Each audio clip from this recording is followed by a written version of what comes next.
고린도전서 15장 40절에서 44절 말씀인데요. 우리 다 같이 한 목소리로 읽도록 하겠습니다. 시작. 하늘에 속한 형체도 있고 땅에 속한 형체도 있으나 하늘에 속한 것의 영광이 따로 있고 땅에 속한 것의 영광이 따로 있으니 해의 영광이 다르고 달의 영광이 다르며 별의 영광도 다른데 별과 별의 영광이 다르도다. 죽은 자의 부활도 그와 같으니 썩을 것으로 심고 썩지 아니할 것으로 다시 살아나며 욕된 것으로 심고 영광스러운 것으로 다시 살아나며 약한 것으로 심고 강한 것으로 다시 살아나며 육의 몸으로 심고 신령한 몸으로 다시 살아나나니 육의 몸이 있은즉 또 영의 몸도 있느니라. 아멘. 네, 오늘이 부활절 후 이제 세 번째 맞이하는 주일입니다. 부활절에 예수님께서 죽음을 이기시고 다시 살아나셨다는 그 사실을 기뻐하면서 감사하면서 예배를 드렸는데요. 근데 한번 좀 질문을 한번 해보고 싶습니다. 지금 이제 3주 정도 지난 지금 우리의 삶 속에서 우리는 부활을 누리며 살아가고 있는가? 부활절이 지나고 시간이 조금 흘렀는데 여전히 우리는 살아있는 소망을 부활로 이렇게 잡고 살아가고 있는가? 한번 질문을 해보고 싶습니다. 1년에 한 번 언제나 그렇듯이 돌아오는 절기로서 부활을 기념하고 있는지 돌아보고 싶습니다. 성경에서 말하는 부활은 단지 과거에 일어난 한 사건이 아닙니다. 부활은 앞으로도 우리에게 일어날 사건이고 구원의 최종 완성이며 동시에 지금 우리가 붙들고 살아가야 할 가장 큰 소망입니다. 복음은 하나님께서 우리와 같은 인간의 몸으로 이 땅에 오셨고 우리의 모든 죄를 대신해서 십자가에서 죽으시고 3일 만에 부활하시고 하늘로 승천하시고 다시 오신다라는 것입니다. 우리가 십자가를 매일매일 묵상하는 것처럼 부활 또한 사실 죽는 그날까지 묵상하고 은혜를 누리고 붙들고 살아가야 하는 주제입니다. 오늘의 본문은 부활했을 때의 모습을 이야기를 하고 있는데요. 눈여겨보게 되는 점은요.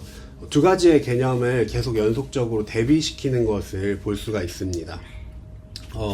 40절의 말씀부터 하늘에 속한 형체, 땅에 속한 형체, 그리고 하늘의 영광, 땅의 영광, 썩을 것으로 심고 썩지 않을 것으로 다시 살아난다 하셨고, 욕된 것으로 심고 영광스러운 것으로 다시 살아난다 하셨고, 약한 것으로 심고 강한 것으로 다시 살아난다.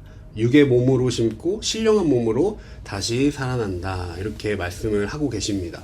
두 가지의 개념을 대비해서 계속 말씀을 하고 계시는데 하늘과 땅, 그리고 썩을 것과 썩지 않을 것, 욕된 것과 영광스러운 것, 약한 것과 강한 것, 육의 몸과 신령한 몸. 정리를 해보면은 이렇게 대비되는 두 가지의 개념들이 육에 속한 것과 하늘에 속한 것으로 나눠 볼 수가 있습니다. 육에 속한 것은 하나도 남김없이 썩을 것이고 죽게 될 것이고요. 하늘에 속한 것은 썩지 않을 것이고 영원할 것입니다. 오늘의 말씀은 그 대비되는 두 가지의 개념을 한번 좀 확인을 해보고 싶은데 그 중에서 썩어질 것과 썩지 않을 것에 대해서 말씀을 전하고자 합니다. 오늘 설교의 제목인 썩어지는 것으로부터의 구원은 무엇인지에 대해서 더 깊이 확인하고자 합니다. 오늘의 말씀을 통해서 부활을 더욱더 깊이 생각을 하고 부활의 은혜를 누리는 시간이 되기를 바랍니다. 그럼 첫 번째, 썩어질 것은 무엇인가? 입니다. 우리는 지금 썩어질 세상에, 그리고 썩어져 가고 있는 세상에 살아가고 있습니다. 여러분, 썩는다는 것은 생명을 가지고 있는 물체가 생명을 잃어버리면 그때부터 시간이 지날수록 부패하고 상하는 것입니다. 여러분들 다 이런 경험 한 번씩은 있으실 것 같아요. 과일을 사다가 맛있게 과일을 먹고 과일을 다 먹지 못해서 옆에다가 뒀습니다.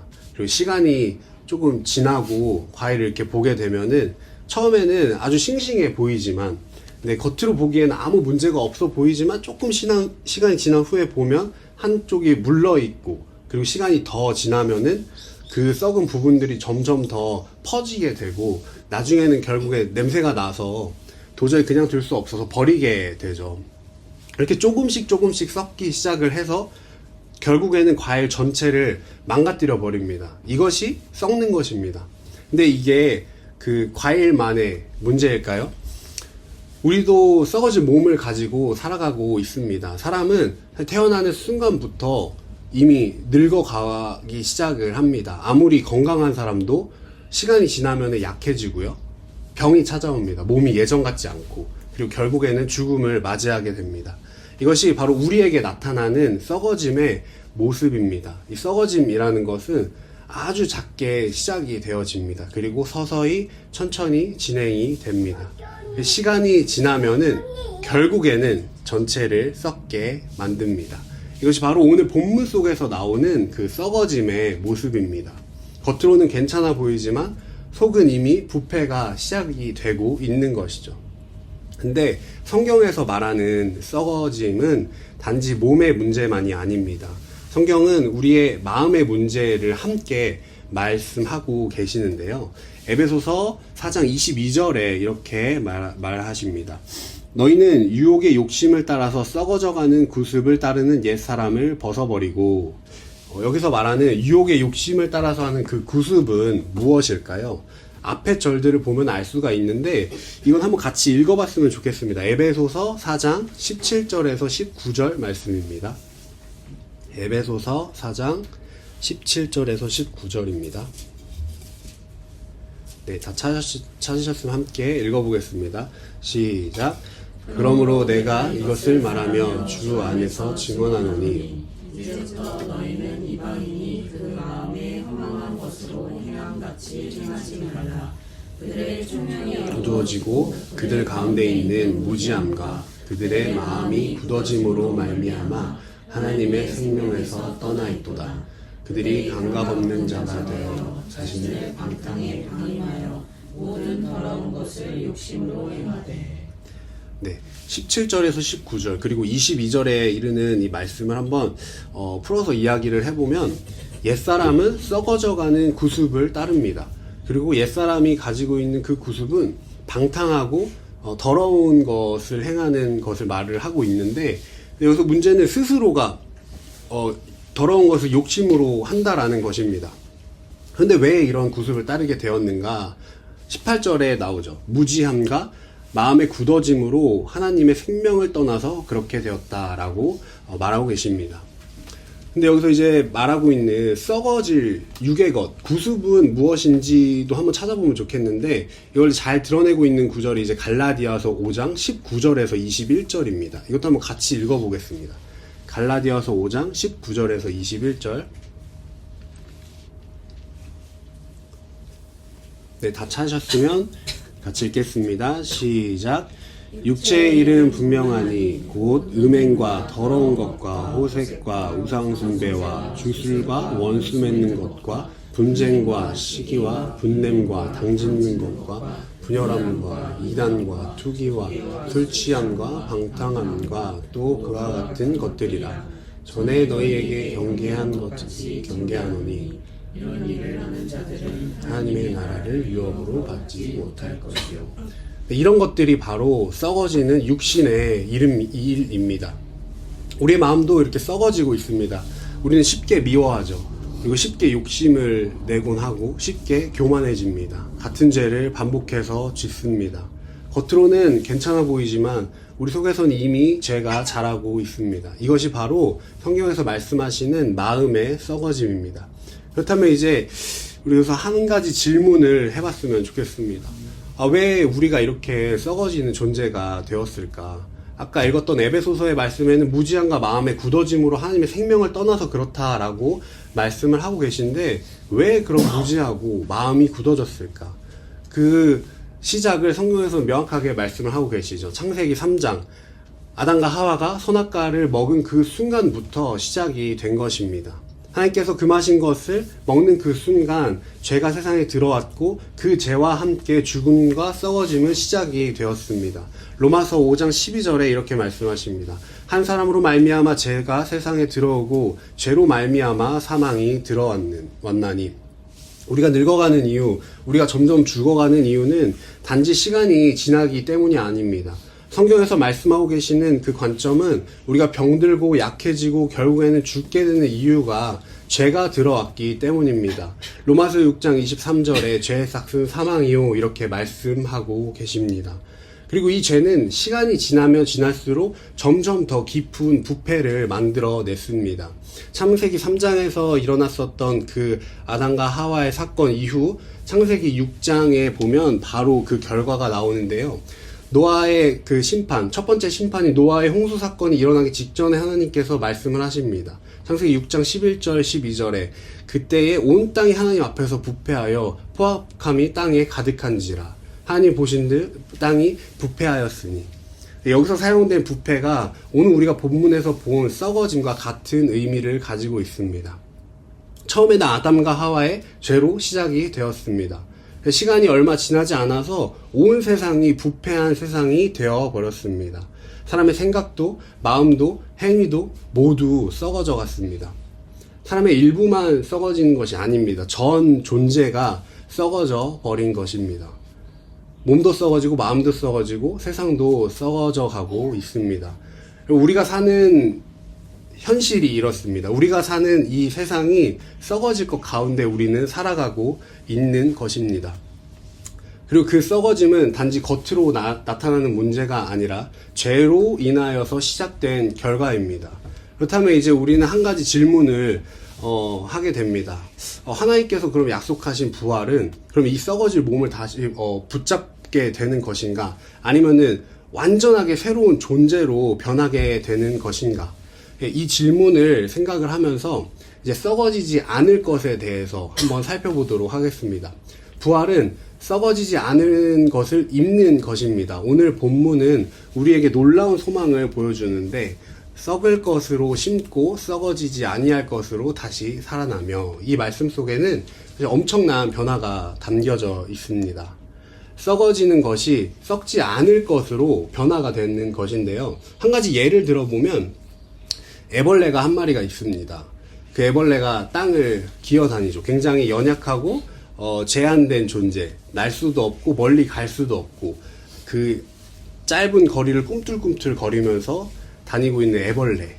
근데 그때 애벌레가 이제 꼬치를 짖기 시작을 합니다. 그리고 그 꼬치 안에서 완전하게 변화를 하게 되죠. 겉으로 보기에는 아무것도 없는 것처럼 보이지만 그 안에서는 엄청난 변화가 일어나고 있다는 것을 우리는 알 수가 있습니다. 그리고 그 꼬치가 열리면 전혀 다른 모습으로 나타납니다. 애벌레가 아니라 나비가 되어서 같은 존재이지만 완전히 다른 모습이 되어집니다. 이것이 바로 부활의 모습입니다. 우리는 사라지는 것이 아닙니다. 완전하게 새롭게 변화가 되는 것인데요. 오늘 말씀에서 이 변화를 세 가지로 설명을 하십니다. 첫 번째는 43절에 욕된 것으로 심고 영광스러운 것으로 다시 살아나며. 우리의 몸은 욕된 몸입니다. 병이 찾아오고 상처를 입습니다. 부끄러운 일도 많이 경험을 하게 됩니다. 그러나 부활의 몸은 영광스러운 몸입니다. 더 이상 부끄러움이 없는 몸입니다. 두 번째는 약한 것으로 심고 강한 것으로 다시 살아나며. 우리는 쉽게 지칩니다. 우리는 쉽게 무너집니다. 우리는 죄 앞에서 자주 넘어집니다. 그러나 부활의 몸은 약함이 없는 몸입니다. 더 이상 죄에 넘어지지 않는 존재가 됩니다. 그리고 세 번째는 육신의 몸으로 심고 신령한 몸으로 다시 살아나니 라고 말씀하십니다. 여기서 말하는 신령한 몸은 뭔가 둥둥 떠다니는 그러한 몸이 아닙니다. 성령께 완전히 다스림 받아지는 몸, 죄가 없는 몸을 말씀하십니다. 부활은 단지 죽지 않는 몸이 되는 것이 아닙니다. 그것도 맞지만 거기에 더해서 죄가 없는 존재가 되어지는 것입니다. 이것이 썩어지지 않을 것에 대한 완성입니다. 그리고 여기서 가장 놀라운 사실이 있습니다. 단지 살아나는 것이 아니라 그리스도의 형상을 입게 된다라고 되어져 있습니다. 밑에 절입니다. 고린도전서 15장 52절에서 54절 말씀인데요. 이것도 한번 같이 읽어보면 좋겠습니다. 본문 밑에 있는 고린도전서 15장 52절에서 54절 말씀입니다. 네, 함께 읽겠습니다. 시작. 나팔 소리가 나매 죽은 자들이 썩지 아니할 것으로 다시 살아나고 우리도 변화되리라. 이 썩을 것이 반드시 썩지 아니할 것을 입겠고 이 죽을 것이 죽지 아니함을 입으리로다. 이 썩을 것이 썩지 아니함을 입고 이 죽을 것이 죽지 아니함을 입을 때에는 사망을 삼키고 이기리라고 기록된 말씀이 이루어지리라. 아멘. 여러분, 이것이 바로 부활의 완전한 모습입니다. 썩을 것을 입고, 우리는 썩을 존재지만 썩지 않은 것을 입게 되고 결코 썩지 않게 된다라는 것이 오늘 성경에서 말씀하고 계시는 부활의 완성된 모습입니다. 우리가 입게 될 그 부활했을 때의 그 몸은 예수님께서 부활했을 때 입으셨던 그 영광스러운 몸과 같은 몸입니다. 병이 없는 몸, 죄가 없는 몸, 썩지 않는 몸입니다. 이것이 바로 부활의 완성입니다. 창세기 3장에서 시작된 그 썩어짐은 오늘의 본문 말씀에서 나타나는 부활로 끝나게 됩니다. 그리고 그날 우리는 더 이상 썩어지는 존재가 아니라 썩지 않을 존재로 살아가게 될 것입니다. 이것이 바로 하나님께서 우리에게 주신 부활의 영광입니다. 썩지 않게 되는 존재는 어떤 성품을 가지게 될까요? 사실 그 성품에 대한 것은 지금 살아가고 있는 우리 안에, 우리의 속사람 안에서 자연스럽게 열매 맺어지는 것인데요. 아까 읽었었던 갈라디아서 5장 19절과 21절에는 6의 일들을 이렇게 서술에서 나열을 하고 있는데 그 밑에 이제 우리가 너무나 잘 아는 말씀 5장 22절에서 24절 말씀인데요. 제가 읽겠습니다. 오직 성령의 열매는 사랑과 희락과 화평과 오래 참음과 자비와 양성과 충성과 온유와 절제니 이와 같은 것을 금할 법이 없느니라. 그리스도 예수의 사람들은 육체와 함께 그 정욕과 탐심을 십자가에 못 박았느니라. 여러분, 썩어지는 것으로부터 구원받게 되는 우리들에게서 나타나야 할 모습은 바로 이런 모습입니다. 여전히 우리는 썩어지는 몸을 입고 있기 때문에 죄와 끊임없이 싸워야 하고 죄와 끊임없이 다퉈서 이겨야만 합니다. 그런데 우리 안에 있는 속사람은 이미 구원받은 부활의 몸을 입고 있는 자들이기 때문에 성령의 열매를 자연스럽게 맺게 될 것입니다. 그래서 사랑, 희락, 화평, 오래 참음, 자비, 양성, 충성, 온유, 절제와 같은 성품들이 우리 안에서 드러나는 것이죠. 그것이 바로 우리가 부활의 몸을 가지고 있다라는 것에 대한 증거로 확인할 수가 있습니다. 말씀을 이제 마무리하고자 합니다. 오늘 우리는 두 가지를 함께 살펴봤습니다. 하나는 썩어질 것이었고 하나는 썩지 않을 것이었습니다. 우리는 지금 썩어질 몸을 가지고 살아가고 있습니다. 아무리 건강해도 늙어갑니다. 아무리 강해도 결국에는 약해집니다.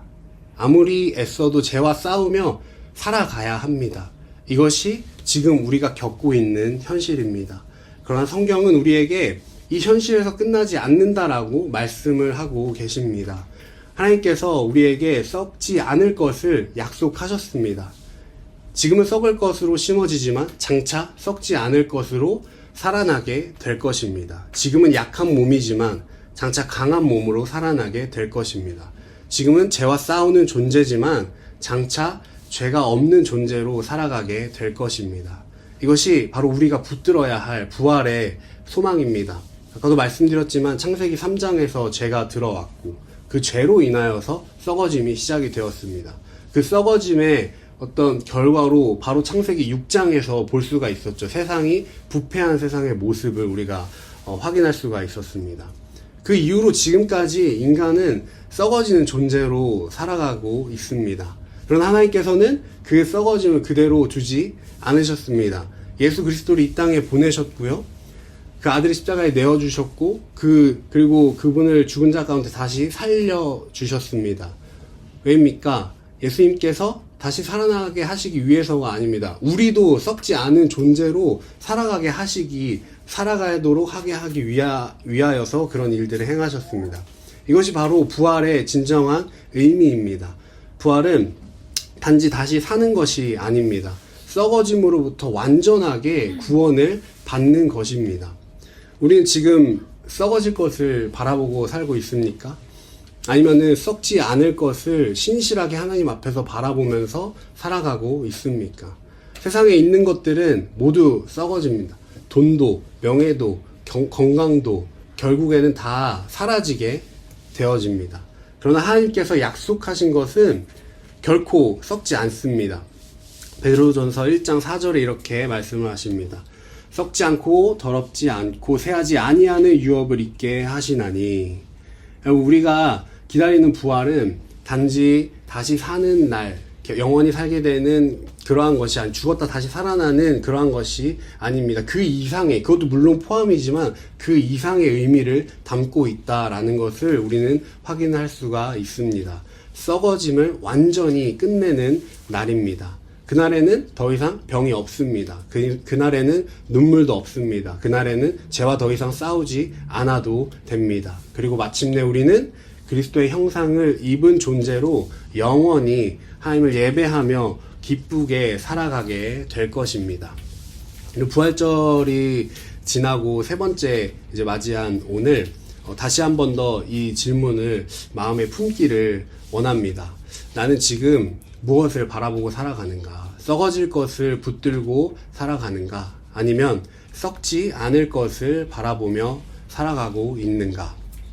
이 부활 소망이 우리의 삶을 붙들고 또한 이 썩지 않을 것에 대한 소망이 우리의 삶을 변화시키는 여러분들이 되기를 원합니다. 이 부활에 대한 소망은 십자가를 묵상하는 것만큼 우리의 삶 속에서 그 부활 소망을 붙들고 죽을 때까지 살아가야 할 십자가와 함께 묵상해야 할 주제입니다.